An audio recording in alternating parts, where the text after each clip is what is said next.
ce shiur dédié pour la Refoua Shlema de Viviane Guémara, Bat Odetraya et de Yosef Ben Sarah. Alors, on m'a demandé de m'exprimer à propos des autistes en général, et plus particulièrement de Shmuel, un jeune autiste très sympathique qui habite Paris, et qui, comme tous les autistes, a des dons.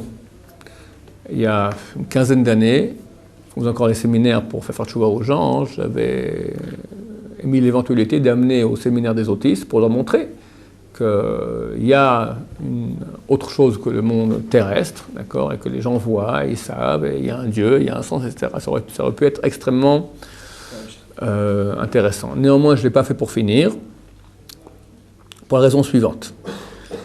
Il est clair, d'abord, comment ça fonctionne. À la base, c'est une méthode Goy de communication avec les autistes, où on a remarqué que les autistes, ils ont des dons que nous n'avons pas. Et bien qu'ils soient incapables, par exemple, de parler ou d'écrire, ils sont par contre capables de taper sur un clavier à une vitesse des fois effarante, bien qu'ils n'aient jamais appris ni à écrire ni à lire. Un spécialiste s'appelle Yuda Sarbernik, les autistes, jusqu'à aujourd'hui. Il m'a raconté que donc il a beaucoup travaillé avec eux, qu'on les fait travailler dans toutes sortes de travaux un peu pas trop intelligents, d'accord. On les fait peser des pièces, d'accord. On sait qu'un paquet de 100 pièces pèse tant et tant. Donc on vérifie comme ça qu'il y a 100 pièces dans chaque paquet. Alors il est devant la balance, avec digital donc. Alors il regarde là-bas, la balance est là, il regarde comme ça, tac, c'est bon, tac, il regarde là-bas. Ah, comment il sait? Il voit pas avec les yeux, il voit avec autre chose, il voit avec la neshama. Et de même aussi le clavier, il ne regarde pas le clavier, ils font tac, tac, tac, tac. Il m'a témoigné qu'un enfant de 4 mois une fois, à une allure effarante, il m'a dit, lui-même, ouais, 4 mois, bébé, rien du tout, tac, tac, tac, tac, comme ça. Et il parle, il communique, il ne dit pas un mot, mais il communique. Ça veut dire quoi en 2 mots? C'est-à-dire qu'il y a une réalité de Neshama. La Neshama, elle voit sans le corps. La Neshama, l'âme, elle voit des choses que nous ne voyons pas. Elle voit le futur, elle voit au-delà des murs. La Neshama, elle est spirituelle, elle n'est pas limitée par le corps. Eux, ils ont un problème au niveau de la communication entre la Neshama et le corps. Le corps, il y a un problème là, il y a un dysfonctionnement qui fait que le corps n'obéit pas à la Neshama. Il fait un peu ce qu'il veut. Alors il m'a dit, ce même Yoda Sarbanik, chose très, très intéressante. On demande à l'autiste, tu veux un juif, on lui demande comme ça. Tu veux aller t'amuser dehors? Il fait comme ça. On lui demande à l'ordinateur, tu préfères aller t'amuser dehors ou écouter un shiur de Torah? Il dit shiur de Torah. On lui demande, mais tu préfères shiur de Torah ou aller dehors? Il dit, il montre qu'il veut dehors. On pose la question de nouveau sur le clavier, il dit Torah. C'est-à-dire qu'il y a 2 personnes en nous, il y a le corps et la neshama. Par le clavier, c'est la neshama qui s'exprime. Alors, elle répond ce qu'elle veut. Elle préfère Torah, la neshama. Le corps, il n'a rien que faire, il veut aller dehors s'amuser. Donc, quoi qu'il en soit, j'ai vérifié, c'est clair. C'est pas comme les gens ont voulu dire la personne qui. Parce qu'on lui soutient le bras. Alors, les gens ont cru non, et les gens ont cru que c'est la personne qui soutient le bras qui dirige le truc. C'est faux, ça c'est clair que c'est eux-mêmes qui font. D'accord? C'est clair qu'ils ont des pouvoirs. C'est absolument clair. Dès lors, beaucoup sur les juifs farades, ils adorent ça, tout ce qui est un peu mystique comme ça. Voilà, alors j'ai rencontré un garçon, est-ce que c'est lui? J'ai rencontré une fille, est-ce que c'est lui? Est-ce que j'investis là-dedans? Est-ce que je monte en Israël? Voilà, toutes les questions intéressantes. On a trouvé maintenant la réponse à toutes nos questions. Et là, nous disons non. Pourquoi on dit non? Parce que bien qu'ils aient des pouvoirs, et ces pouvoirs ne viennent pas du mal, ils viennent du bien.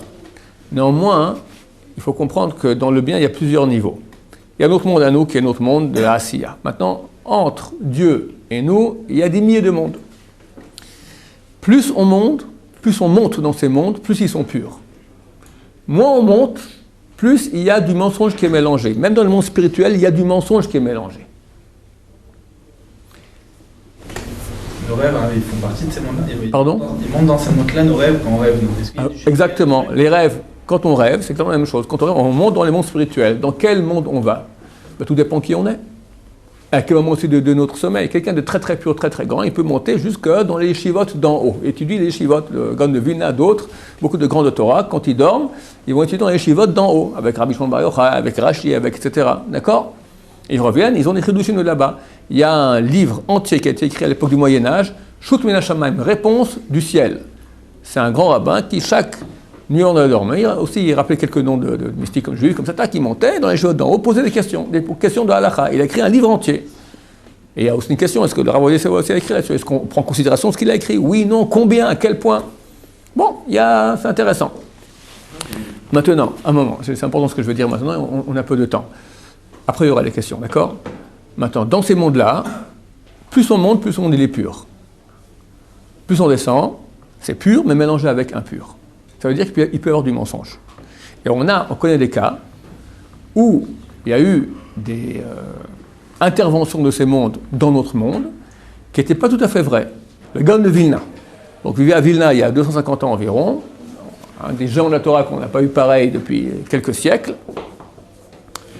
Il avait un élève, il s'appelle le Rav Shlomo Zalman de Vilna, Shlomo Zalman de Volojine, qui était le frère de Rabbi Chaim de Volojine, grand auteur, Rabbi Chaim de Volojine, qui a écrit Nefesh HaChaim, d'accord, l'auteur de la plus grande yeshiva, le créateur de la plus grande yeshiva européenne à l'époque, à Volojine. Son frère, Rabbi Shlomo Zalman de Volojine. Le Gaon de Vilna a dit qu'il connaissait toute la Torah. Toute la Torah. Un jour, le Gaon de Vilna lui a envoyé des messagers lui disant « Attention, bientôt vont se dévoiler à toi des ministres de la Torah, des anges, qui voudront t'enseigner les secrets de la Torah. Refuse. Pourquoi? Pour deux raisons. D'abord, c'est nous-mêmes en peinant qu'on doit trouver. On ne doit pas nous dévoiler. Ça compte pour rien. Il faut que nous-mêmes on peine et par nous-mêmes on y arrive. Deuxièmement, étant donné qu'on est à l'étranger, et l'air à l'étranger, il n'est pas entièrement pur spirituellement, d'accord, pas physiquement, c'est le même oxygène qu'on a ici, mais spirituellement, c'est pas pur comme en Israël. Donc, les messages qu'ils te disent sont tronqués. Il y a du vrai, mais aussi du mensonge. Donc, quelqu'un peut recevoir maintenant des messages, des dévoilements d'anges de la Torah, t'imagines? Qui viennent maintenant, tu as un grand de Torah, et les grands de Torah, notre génération par rapport à eux, c'est rien, d'accord? Donc, les grands Torah de l'époque. Tu as des anges de la Torah qui viennent maintenant dévoiler des secrets, et on te dit, attention, c'est pas entièrement vrai, il y a du faux dedans. Alors, un autiste maintenant, comme Shmuel qui apparaît, ou comme des centaines et des milliers qui est ici en Israël, d'ailleurs, toutes les semaines, ils sortent une feuille comme ça imprimée avec les nouveaux messages des autistes. D'accord? C'est une chose qui est habituelle ici en Israël. Alors ce qu'ils disent peut être vrai, mais peut être faux. On ne sait pas d'où ça vient. On ne sait pas d'où ça vient. Ça vient de quelque part. D'où? Qui peut me garantir que ça vient de la source complètement pure? Qu'il y a du vrai là-dedans, je peux être certain à une seule condition. Que quoi? Ce qui dit correspond à ce que disent Chazal. Quand ils disent qu'il faut faire tchouva, parce que ma chère vient bientôt, je prends le message que tout le monde dit toujours. Attention, il y a des malheurs qui vont arriver, faites tchouva, il n'y a plus beaucoup de temps. Oh, peuple d'Israël, comment je souffre pour toi, faites tchouva. Ok, pas de problème, tout va très bien. Il va dire, montez tous en Israël parce que bientôt il y a une catastrophe qui arrive en France. Qui me dit que c'est vrai? C'est pas marqué dans Chazal. Peut-être oui, mais peut-être non. C'est pas un prophète. C'est pas un prophète. C'est peut-être un prophète. Même si c'était un prophète, admettons que c'est même la source pure, complète, d'accord? La Gemara, elle a déjà statué très clairement. Entre un prophète et un sage, qui est préférable? Un sage d'Israël. Chacham adif minavi. Un sage est plus grand qu'un prophète. Pour nous, c'est très dur à comprendre ça, parce que un prophète, il reçoit un message de Dieu, qu'est-ce que de plus que cela? La Torah dit non. Un sage d'Israël, quelqu'un qui vient de la Torah, il est plus haut que cela. Pourquoi? Parce que le prophète, il reçoit un message, il voit que ça. Le sage, il voit toute la carte. Il sait exactement. Les grands de Torah, ils tranchent d'après la Torah. Le monde de la Torah est plus haut que le monde de la prophétie. Dans les mondes spirituels, tu as des mondes spirituels. D'où vient la prophétie? Tu as un monde qui est plus haut, celui de la Torah. Donc même si l'autiste, c'est un vrai prophète, même dans ce cas-là, entre aller demander maintenant un grand de Torah ou un prophète, on va demander un grand de Torah. Et au Hachem, le monde juif n'est pas orphelin. C'est vrai qu'il est un peu orphelin. Chaim Ovadia est parti, Ovadia Yosef est parti, mais il y en a d'autres. Il y a Steinman, il y a Chaim Kanevski, Shmuel Auerbach, Rabbi David Abuchatzera, des gens qu'on sait qu'ils ont Ruach HaKodesh. Donc pourquoi aller demander maintenant un autiste? On a deux problèmes. Peut-être que ce qu'il dit n'est pas vrai, parce que ce n'est pas un prophète, c'est qu'un autiste. On ne sait pas d'où est la source, de quel monde ça vient. Peut-être c'est un monde qui est mélangé mal et bien. Et même si je me dis maintenant que ça vient d'une source qui est entièrement pure, alors c'est comme un vrai prophète, Attention, la Torah a dit entre le prophète et le sage, on écoute les sages. Or, jamais on a entendu que les sages vont dire écoutez, nous maintenant, on ne dit plus rien, il y a les autistes, allez demander aux autistes. Une fois, alors, Abraham Kalski, il a dit ça en blaguant. On pose une question, il a allez demander les autistes. C'était très à la mode à l'époque, du genre bientôt les autistes vont remplacer les grands de Torah. C'est pas possible. C'est pas des gens qui connaissent la Torah pour pouvoir trancher, ils reçoivent un message. D'où on ne sait pas. Ça peut être faux, ça peut être vrai. Mais quelqu'un va bouleverser sa vie maintenant en fonction d'un message qu'il a reçu d'un autiste, en aucun cas, c'est beaucoup trop grave. Tu vas maintenant prendre une décision grave dans ta vie, tu veux quitter la France, tu veux monter en Israël, tu veux te marier, tu veux pas te marier, tu veux divorcer, je ne sais pas. On ne va pas demander à un autiste, on va demander aux grands de Torah. C'est eux que Dieu nous a dit dans la Torah. Quand vous aurez une question, c'est marqué dans Parashat Shoftim, dans le livre de Dvarim, Shoftim, c'est chapitre 17, je me souviens bien, ou 14. Quand vous aurez une question, vous irez voir les grandes générations dans lesquelles vous vivrez, qui aura votre génération. Et vous ne bougerez pas de ce qu'ils vous diront, ni à gauche ni à droite. Si Dieu avait prévu, Dieu a prévu qu'il y aura des autistes, il avait pensé que son message à lui de Dieu peut passer par le biais des autistes, il aurait dit, vous irez voir les grandes générations ou les autistes, ce que vous préférez. Tu n'as pas une grande génération, tu n'en as pas à Paris, bon, tu as un autiste, alors je vais voir un autiste, c'est mieux que rien. Il n'a pas dit ça à Dieu, il a dit que tu iras voir les grands de la génération, rien que les grands. Et c'est en fonction de ces personnes-là que nous devons trancher dans notre vie les questions qui sont les questions décisives. Alors, beaucoup de questions. Oui, on va commencer par David. Aujourd'hui, vous avez dit les Khamim, il faut aller les voir, c'est sûr, mais on sait que les Khamim aujourd'hui, ils ont tous la névoie. Tous, ils voient des choses, etc. Donc, comment on sait quand ils vont me donner un conseil? S'ils me donnent un conseil par rapport à leur névoie ou par rapport à leur Jamais histoire. Un grand de Torah, il tranche d'après Ruach HaKodesh, il tranche après la Torah. Vous avez donné des exemples très souvent. Où il tranche, j'ai demandé moi aux grands de Torah, qui ont Ruach HaKodesh, il m'a dit on tranche après la Torah. Et ils reçoivent une aide du ciel pour trancher bien. Par exemple, vous avez demandé une fois à Regarde, peu importe. Dieu a dit maintenant, demandons la question à Dieu, qui je dois demander? Mais tu iras demander les grands de la Torah. Il a écrit ça dans la Torah, Terminé. Moi je fais ce que Dieu me demande. Ils ont la névoie aussi. Peut-être, mais Dieu, on doit leur faire confiance. ils n'ont pas la névoie. Ils ont Ruach HaKodesh quand ils l'ont. Mais ils ont une chose qui est beaucoup plus grande. Ils ont la Torah. C'est beaucoup plus grand. Il faut se mettre dans le crâne que la Torah, c'est plus grand que la prophétie. C'est dur de comprendre ça. Et Dieu nous a dit, tu iras écouter les grands de la Torah, donc c'est ce qu'ils disent maintenant, c'est ça, point barre, c'est le désir de Dieu. Dieu m'a dit, tu veux savoir ce que je veux, pas demander les grands de Torah. Alors qu'est-ce que je dois faire? Quelle autre solution je peux avoir meilleure que celle-là? Dieu m'a dit, écoute, maintenant il y a Moshe Rabbeinu qui te parle. Pendant 3500 ans après, il n'y aura plus Moshe Rabbeinu. Qu'est-ce que tu feras? Tu iras voir les grands de ta génération. C'est clair? Et eux, on sait que si moi je donne des éléments bien, si évidemment je trouve que les éléments, ils peuvent me dire n'importe quoi. Il faut que je donne les éléments comme il faut bien, tac, de la façon la plus honnête qui soit. Lui, d'abord, ils sont extrêmement intelligents. Deuxièmement, les questions qu'on pose, c'est 3000 fois, 3 millième fois qu'on lui pose la question. Ensuite, ils ont une siata d'Ishma, ils ont une aide du ciel, ils sont extrêmement purs. Ils sont les dirigeants du peuple d'Israël, ils ont une aide pour ne pas se tromper. Et ils ne se trompent pas. On n'a jamais vu un grand de la Torah qui s'est trompé. Je n'ai pas vu ça de ma vie. Des petits rabbins qui ont soi-disant Ruach HaKodesh, il y en a des milliers qui sont trompés. D'accord? Mais des grands de Torah, pardon? Vous avez donné un exemple, je crois qu'il y avait un homme, il est parti voir deux Gdolim, il y en a un qui a donné par Nevoa, un qui a donné par sa Chokhma.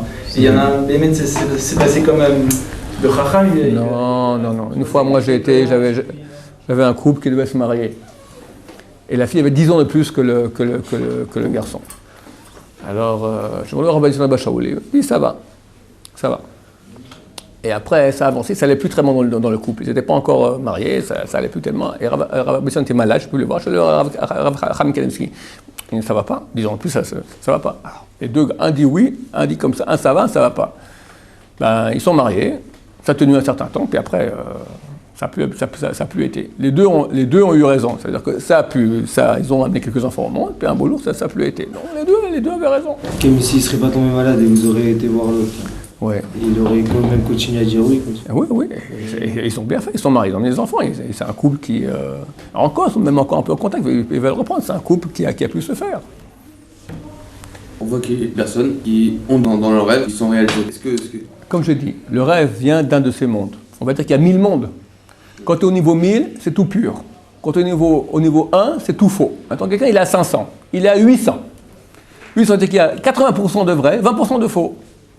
Alors, des fois, ça tombe juste, des fois, ça tombe faux. Comment je peux compter là-dessus?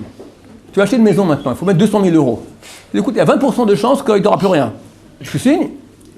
Alors, comment tu vas croire un type maintenant que tu as 20% de chances que c'est faux? Comment tu vas signer? Comment tu peux signer? Comment tu peux croire? Il ne faut pas compter là-dessus. On a une référence que Dieu nous a dit, c'est une référence nec plus ultra, c'est la top. Mais voilà, les grandes Torah. Si on n'était rien, on est dans le désert, il n'y a rien. Ok, j'ai rêvé. Bon, alors, tant qu'à faire, je fais ce que j'ai rêvé. J'ai pas rêvé, j'ai un autiste à côté, dis-moi. Il me dit comme ça, ok, c'est mieux que rien, j'ai une chance sur deux de ne pas me tromper, d'accord. À gauche, c'est le désert, ou à droite, c'est le désert, je sais pas, je suis perdu, d'accord. Il y a un oasis à 30 km, je sais pas où c'est. Et si j'arrive pas du bon côté, je meurs.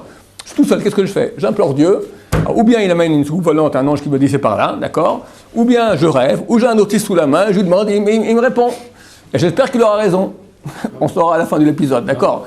Mais s'il y a un grand de Torah, c'est pas qu'on a des chances que c'est clair. C'est ce que Dieu me dit, c'est le dévoilement de Dieu le plus extraordinaire, le plus certain, le plus solide qu'on puisse avoir. Avant soi, l'autiste Shmuel que vous avez dit, là, qui dit que tout le monde devait partir de France parce qu'il y a... Dans 1 an et demi et 2 ans, il y aura une catastrophe en France, oui. En soi, c'est pas quelque chose de mauvais. C'est vrai. Akadosh Baruch Hu, Alors, parlons maintenant du fait de monter en Israël. Akadosh Baruch Hu, il choisit ses voies. Il y a des gens qui sont totalement bouchés, qui veulent jamais... Aïe, j'ai pas le temps, j'ai 3 minutes, mais ce que tu dis est complètement faux. Il y a 400 ans, il y a un type qui s'appelait Shabtai Tzvi, qui est une des seules personnes sur lesquelles on a le droit de dire Imar Shmo. Un jour, on ne dit pas que son nom soit effacé, d'accord. Il y a lui et l'acrobate, d'accord. C'est un homme qui était un sage d'Israël, qui a mal tourné, ça arrive, d'accord. Il était d'une puissance extraordinaire. Jusqu'à aujourd'hui, il y a des Sidurim, les Sidurim de Rosh Hashanah et Kippour, il y a les prières qu'on fait quand on ouvre le Echal, c'est lui qui les a écrites. Tu verras, ça vient des livres du Sidour Chemdat et Yamim. Dans les nouveaux Sidurim, ils enlèvent ces prières. Moi, j'ai un nouveau Sidour.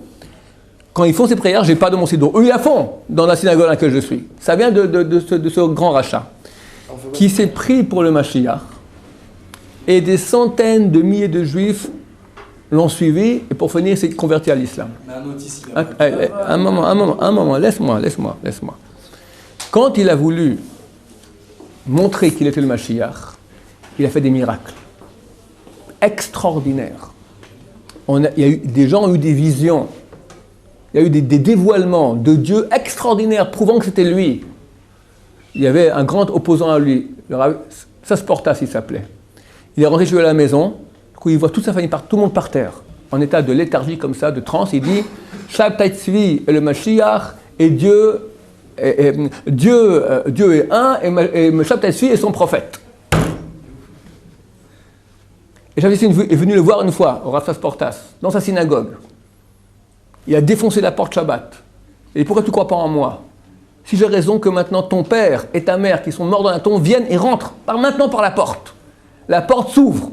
Et le père et la mère, Zichronam Ivracha, de mémoire bénie, d'accord, les deux pépés, d'accord, ils sortent pépé et mémé, ils rentrent à la synagogue, le papa, la maman de Rav Sasportas. Quelle puissance le Rav. Il dit, la Torah ordonne d'honorer son père et sa mère quand ils sont vivants, pas quand ils sont morts. Il a pris sa canne, il les a tapés dessus. Sur son père et sa mère. Transformés en chiens, ils sont partis en courant. T'imagines la puissance du mal?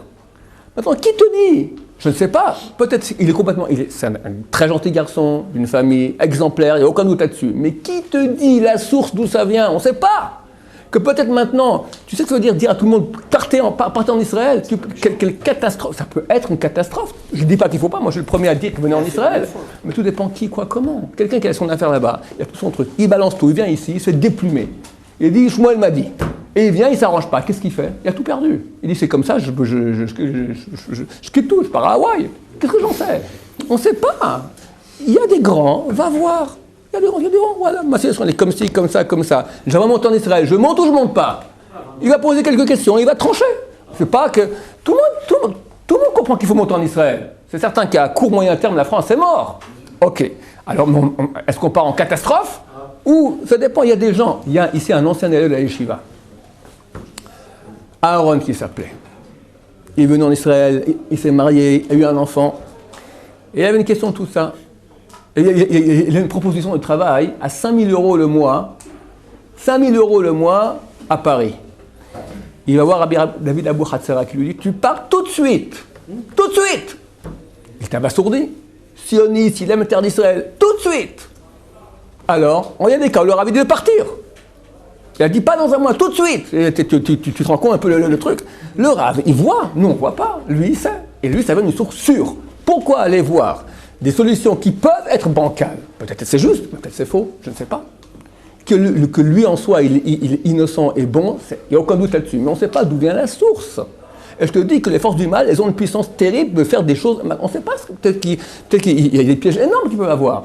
L'aliyah en Israël est une chose qui est difficile, périlleuse, dangereuse. Elle est bonne, mais périlleuse. On ne la fait pas comme ça. On va voir un grand, on pose des questions. Qui sont mes enfants, où je vais aller, qu'est-ce que je vais étudier, où je vais être, comment je vais faire. Il y a des choses à régler. Pas le Shmuel, il a dit, c'est un prophète, allez, on fait sauter la baraque et on monte en Israël. Baruch Adonai, amen.